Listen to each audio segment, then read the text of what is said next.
आप देख रहे हैं अपना बिहार और आपके साथ मैं हूं विवेक। खगड़िया से पहली खबर, जहां फुलवरिया गांव का अस्तित्व खतरे में है। गांव वालों ने अधिकारियों से लेकर सरकार तक गुहार लगाई है, लेकिन गांव के ही 3000 की आबादी दांव पर लगी है। सवाल है कि गांव वालों की गुहार पर एक्शन कब होगा।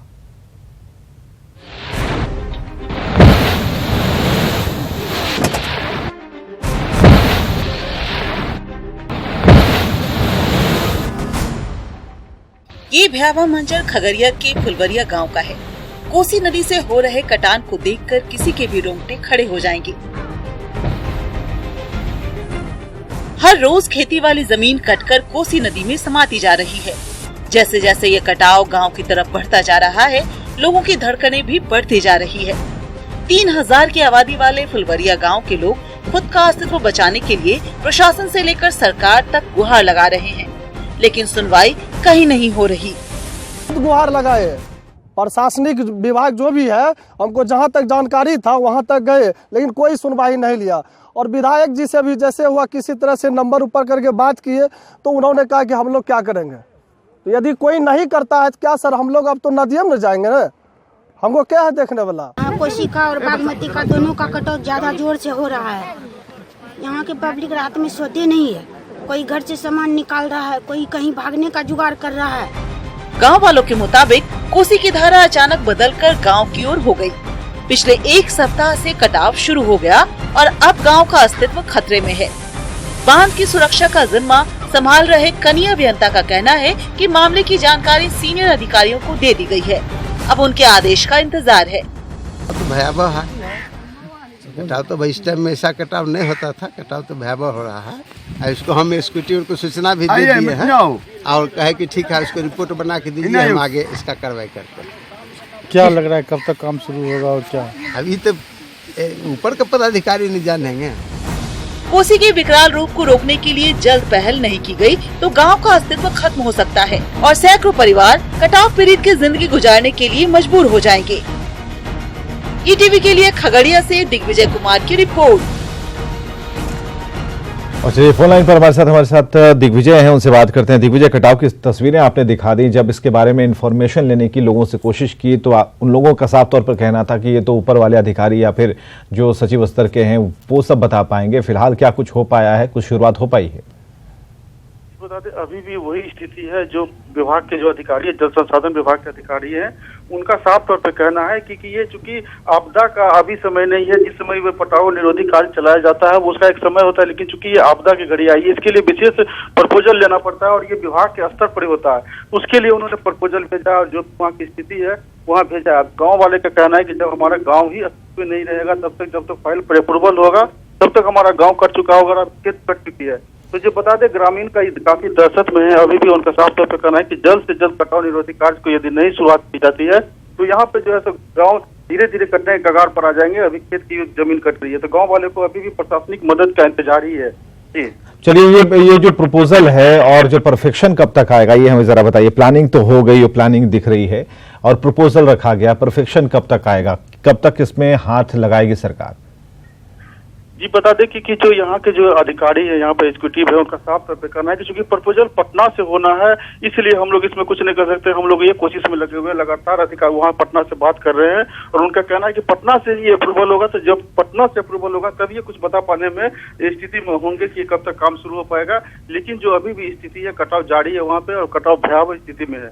चलिए, बहुत बहुत शुक्रिया हमसे बातचीत के लिए। तमाम जानकारियों के लिए खगड़िया से हम तस्वीरें आपको दिखा पा रहे हैं और इन तस्वीरों में आप देख सकते हैं कि खेती योग्य जो भूमि है, जमीन है, वो किस तरीके से नदी में समाहित हो रही है। खतरा बढ़ा हुआ है क्योंकि ये 1 मीटर, 2 मीटर, 3 मीटर तक लगातार कटाव जारी है और ऐसे में कहा जा सकता है कि आने वाले दिनों में जिस तरह से प्रपोजल भेजा गया और सरकार की चिंता तब बढ़ेगी जब ज्यादा से ज्यादा जमीनें नदी में समाहित हो जाएंगी। और हालांकि देखना होगा क्योंकि इस प्रपोजल के बाद सरकार क्या एक्शन लेती है। और दशहरा मामले में लालू प्रसाद की मुश्किलें कम होती नहीं दिख रही। रांची के सीबीआई कोर्ट में आज चाईबासा मामले में सुनवाई हो रही है। हालांकि सीबीआई की ओर से गवाह के हाजिर नहीं होने पर डोरंडा मामले की सुनवाई टल गई। चाईबासा ट्रेजरी से फर्जी बिल के जरिए 1993 से 1996 के बीच 34 करोड़ रुपए की फर्जी निकासी हुई थी, जबकि डोरंडा ट्रेजरी से भी घोटालेबाजों ने फर्जी बिल की मदद से 100 करोड़ रुपए से ज्यादा की रकम निकाल ली थी। चाईबासा केस में सीबीआई की ओर से बहस पूरी होने पर फैसले की तारीख तय हो सकती है। और यही नहीं, देवघर मामले में सीबीआई कोर्ट में फैसले के खिलाफ लालू प्रसाद की ओर से 1 हफ्ते के भीतर झारखंड हाई कोर्ट में अपील की जा सकती है। आज RC 47A96 है और RC 68A96 है। तो 68A96 में तो हम सभी अभियुक्तों की तरफ से बहस पूरी हो गई है और आज सीबीआई वाले जो हैं उस पर अपना बहस करेंगे। देखिए, आज हो सकता है कि वो आखिरी हो, उनका बहस का आखिरी दिन हो। लोंडा में तो अभी प्रोसिक्यूशन विटनेस प्रस्तुत करना है, उसमें 990 गवाह का लिस्ट है चार्जशीट में, जिसमें 445 या 46 गवाह को भी गवाही करवाएं, तो उसमें भी समय लगेगा। चलिए भुवन से बात करते हैं। भुवन, कहा जा रहा है कि लालू की परेशानी कम नहीं हो रही है, लेकिन गवाह के उपस्थित नहीं होने के कारण ये मामला थोड़ा सा आगे जरूर बढ़ा है। दिन बदल सकते हैं लेकिन मामले पर फैसला जरूर होगा। क्या कुछ इसमें अपडेट है? देखिए विवेक, ये ताज़ा मामला डोरंडा और चाईबासा कोषागार से जुड़ा हुआ है। इस मामले में आज सुनवाई भी होनी है और डोरंडा कोषागार से जुड़े हुए मामले में सीबीआई की ओर से हालांकि अभी तक कोई गवाह नहीं उपस्थित हो सका, इसके कारण से ये जो डेट जो है वो कल के लिए। दूसरी जो चाईबासा कोषागार से जो जुड़ा हुआ मामला है, मामले में अंतिम बहस है और सीबीआई की ओर से पक्ष रखा जा रहा है और इसके बाद जैसे ही अप्रूव होगा तो कोर्ट इस पे आगे का फैसला की जो तारीख है वो हालांकि आज की ओर से पक्ष रखी जा रही है कोर्ट समक्ष में और यदि ये कंप्लीट हो जाता है तो कोर्ट इस तारीख मुकर्रर कर। लेकिन जो पिछले दिनों आरोपियों के द्वारा पक्ष रखी गई या जो इसमें करीब 55 एक्यूज ऐसे हैं जिनकी ट्रायल केस चल, उनके द्वारा जो पक्ष रखी गई थी उसके बाद सीबीआई बारी बारी से मामले में कई दिन से जवाब और आज भी ये कंक्लूड को होने के कगार पर है। यदि कोर्ट संतुष्ट हो जाता है और उसके बाद तारीख मुकर्रर होती है तो कहीं न कहीं प्रसाद के लिए और जो चारा घोटाला का जो एक केस है उस मामले में फैसले की तारीख मुकर्रर हो सकती है। चलिए, बहुत बहुत शुक्रिया हमसे बातचीत के लिए, तमाम जानकारियों के लिए। और ईटीवी पर लोक गायिका पूर्णिमा देवी की मुफलिसी की खबर दिखाए जाने के बाद हर तरफ से मदद के लिए हाथ उठ रहे हैं। मुंगेर की सांसद वीणा देवी ने जहां पूर्णिमा देवी को 1 लाख रुपए की आर्थिक मदद का ऐलान किया है, वहीं प्रख्यात गायिका शारदा सिन्हा भी उनकी मदद के लिए आगे आई हैं। पूर्णिमा देवी की हालत पर शारदा सिन्हा ने चिंता जताई, साथ ही सरकार और आम लोगों से आगे बढ़कर मदद की अपील की। आपको बताएं कि 70 के दशक में अपनी मधुर आवाज के लिए विख्यात पूर्णिमा देवी अपने पति और बेटों की मौत के बाद टूट गईं और अब अपने बीमार बेटे के इलाज और अपना पेट पालने के लिए पटना में गीत गाकर भीख मांगने को मजबूर हैं।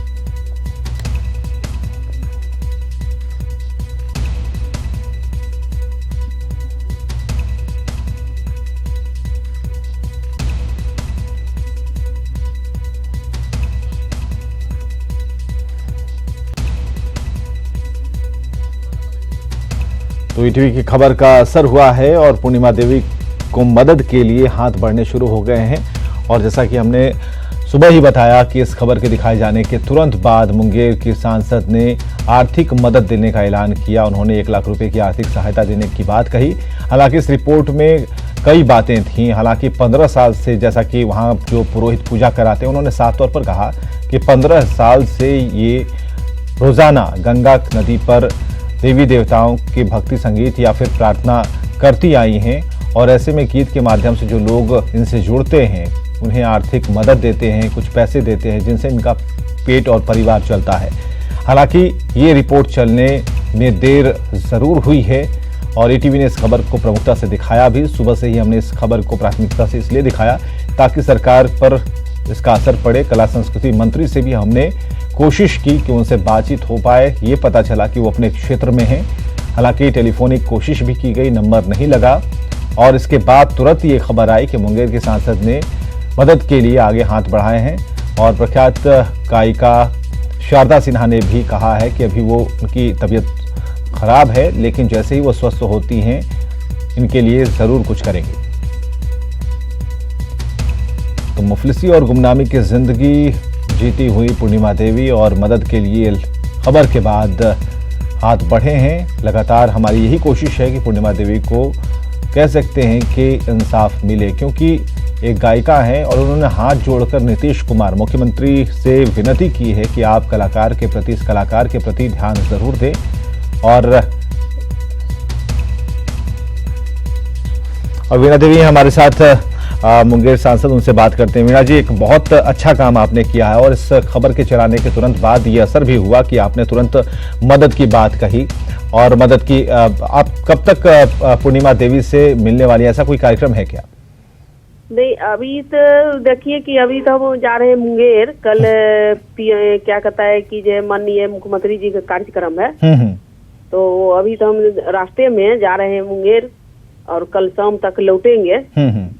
तो फिर उधर से आते हैं। नहीं, एक महिला है, गायकार हैं, उनको सबको सम्मान करना चाहिए। हम तो वहाँ जो काली मंदिर है हमेशा जाते हैं, पूजा करते हैं, सब दिन वहाँ जाकर के हम पूजा करते हैं। आप किसी से पूछिए जो प्रसाद बेचता उठता है नारियल। अच्छा, क्या लगता है वीणा जी, क्या लगता है 15 साल हो गए, जो पुरोहित हैं वो ये बता रहे हैं 15 साल से ये रोजाना अपनी टूटे हुए हारमोनियम को लेकर वहां पर भजन गाती हैं, तो 15 साल तक नजर किसी की नहीं पड़ी। वोट मांगने के लिए सभी जाते हैं, ठीक है, आज आपने आर्थिक मदद की है, अच्छी बात है, बहुत अच्छी बात है, लेकिन ऐसा नहीं लगता है कि इस पर और भी काम होने चाहिए थे? सरकार का कला संस्कृति विभाग कर क्या रहा है? देखिए, हम तो सुबह सुबह जब टीवी आपका खोले चैनल, तो उनको हम देखे रोते बिलखते और देखे कि कुछ महिलाएं उनको शॉल उड़ा रही है, और जो वहाँ के पुजारी पंडित हैं जो किताब उताब बेचते हैं बाहर में, वो हमको वो भी पहचानते हैं, हमेशा जाते थे वहाँ तो पूजा उजा करते हैं। जितना वहाँ पर है, जितना वहाँ पर बैठल रहता है भिखारी, हर एक मकर संक्रांति पर आप पता लगाइएगा कि हर एक मकर संक्रांति पर हम चूड़ा, तिलवा, तिलकुट या मतलब खिचड़ी जैसे अनाज हो गया, चावल दाल, हम पॉलिथीन करके हर एक साल बांटते थे। इधर भले छुट्टी नहीं मिलता है, ठीक है, आपकी तरफ से आर्थिक, ठीक है, आपकी तरफ से आर्थिक मदद दे दी गई है, लेकिन हम चाहते हैं कि जो वृद्धावस्था पेंशन या फिर उनके बेटे जो हैं वो मानसिक रूप से विक्षिप्त हैं, उनके लिए भी जो पेंशन की जो राशि है कब तक शुरू हो पाएगी? किस तरह से आप सरकार को इस बारे में जगा पाएंगे?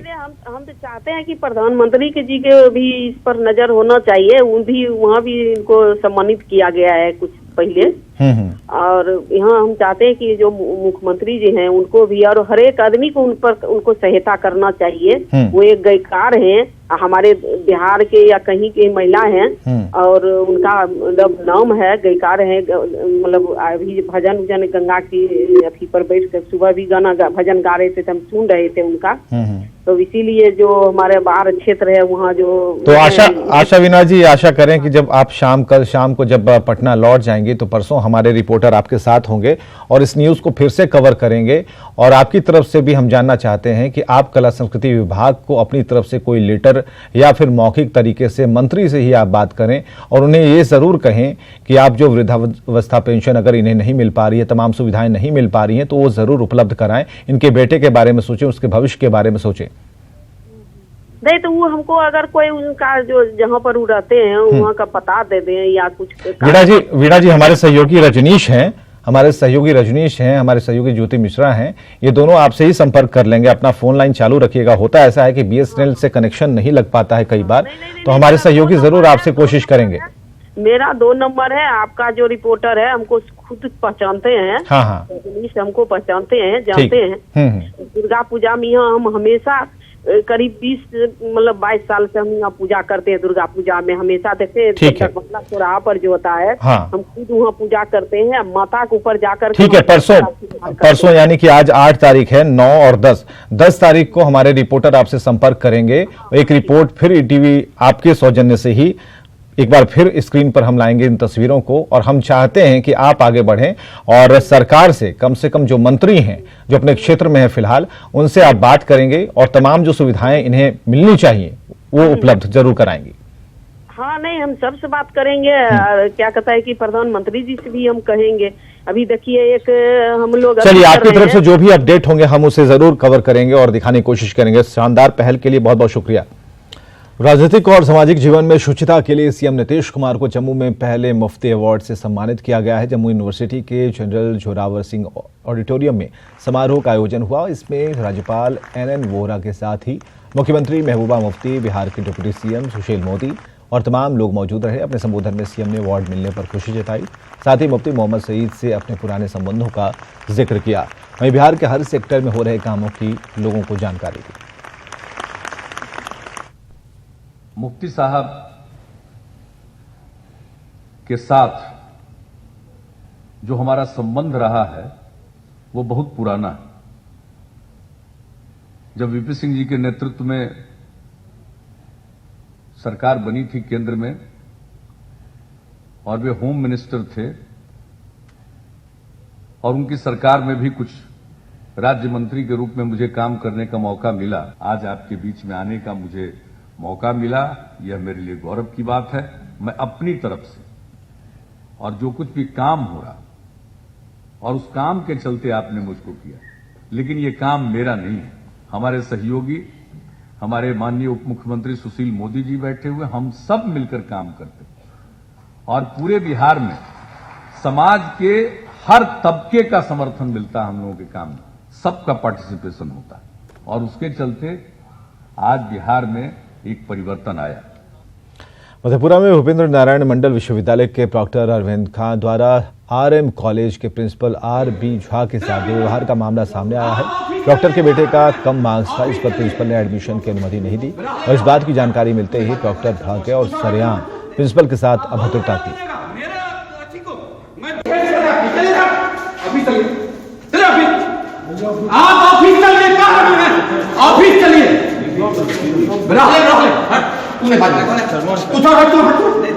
आप बंद करा दीजिएगा मेरे अच्छी को, मैं बैठा हुआ हूँ, बंद करा दीजिएगा। इतनी बड़ी हिम्मत आपको हो गई। चलिए ऊपर, चलिए आप चलिए। सर्द हवाओं और कोहरे से बिहार को फिलहाल राहत मिलती नहीं दिख रही। जनवरी में जानलेवा बने जाड़े से पूरा बिहार ठिठुर रहा है। कोहरे का ऐसा साम्राज्य है कि सूर्य की गर्मी भी धरती तक नहीं पहुंच पा रही। आज पूर्णिया में सबसे कम तापमान रिकॉर्ड किया गया। मौसम विभाग ने पूर्णिया का तापमान 1.5 डिग्री दर्ज किया है, जो कि एक रिकॉर्ड है। मौसम विभाग के मुताबिक 15 साल पहले जिले का तापमान 2 डिग्री दर्ज किया गया था। वहीं हवाओं में कनकनी बढ़ने से लोगों की परेशानी बढ़ी हुई है। और पटना में भी हाड़ कपा देने वाली ठंड से लोगों का जीवन अस्त व्यस्त है। घने कोहरे के कारण ट्रेन परिचालन बुरी तरह से प्रभावित है। पटना से चलने वाली और पटना होकर गुजरने वाली दर्जनों ट्रेनें घंटों देर से चल रही हैं और ऐसे में पटना जंक्शन पर रेल यात्रियों को सबसे ज़्यादा परेशानी झेलनी पड़ रही है। काफ़ी संख्या में यात्रियों को भीषण ठंड में कई घंटे स्टेशन पर गुजारने पड़ रहे हैं। ऐसे में बहुत ज़्यादा दिक्कत होती है।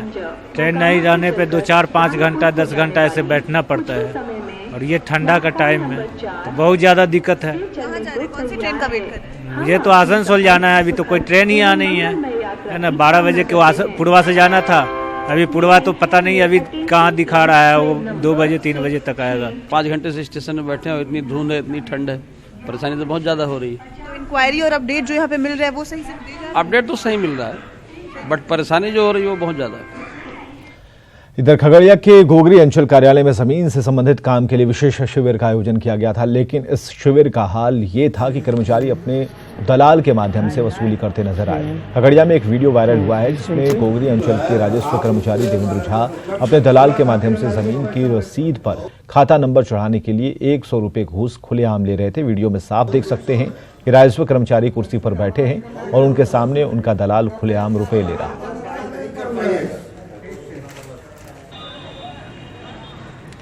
सरकार भले ही बेहतर हेल्थ सिस्टम का दावा कर ले, लेकिन ये सुधरने वाली नहीं है। पटना के नौबतपुर के अंजना गांव में प्राथमिक स्वास्थ्य केंद्र की बिल्डिंग 15 साल पहले लाखों की लागत से बनाई गई, लेकिन 6 बेड वाले इस भवन का आज तक उद्घाटन नहीं हो सका। ना ही अस्पताल में कभी चिकित्सक आए, ना ही मरीज आए। हालात ये हैं कि मरीजों के लिए बना भवन तबेला बन गया। आजवा गांव का अतिरिक्त प्राथमिक स्वास्थ्य केंद्र पास के ही सामुदायिक भवन के एक छोटे से कमरे में चलता है और इस बड़े भवन में लोग अपना भूसा रखते हैं। वहीं दबंग किसान इस अस्पताल के एक कमरे पर अपना ताला भी उन्होंने लगा कर रखा है। इसका उद्घाटन हुआ है, इसमें खाली भूसा रखा रहता है अंदर। यहाँ के लोगों का 10 गो जो कमरा है सब भूसा होकर रखा रहता है। आप लोग कभी इसका वरीय अधिकारियों से शिकायत किए हैं कि इसका उद्घाटन कराइए? गांव के कुछ जनता है जो लोग ऐसा शिकायत किए हैं, लेकिन शिकायत तो सरकारी खाता में गया, ब्लॉक में यहाँ रख गया, वहाँ पड़ा रहा। कब कौन कहा है आपको इसका देखरेख करने के लिए? जी दे रहे हैं मुखिया से चाबी बना के देखिएगा आप ही। तो इसमें क्या अभी हो रहा है? अभी कुछ नहीं होता है जी, में रखते हैं भूसा उसा। क्या रखता है भूसा इसमें? जी मठिया के रखता है। सुनने में आया कि और इस बुलेटिन में इतना ही। बिहार की तमाम खबरों को विस्तार से जानने के लिए लॉगिन कीजिए news18bihar.com। नमस्कार।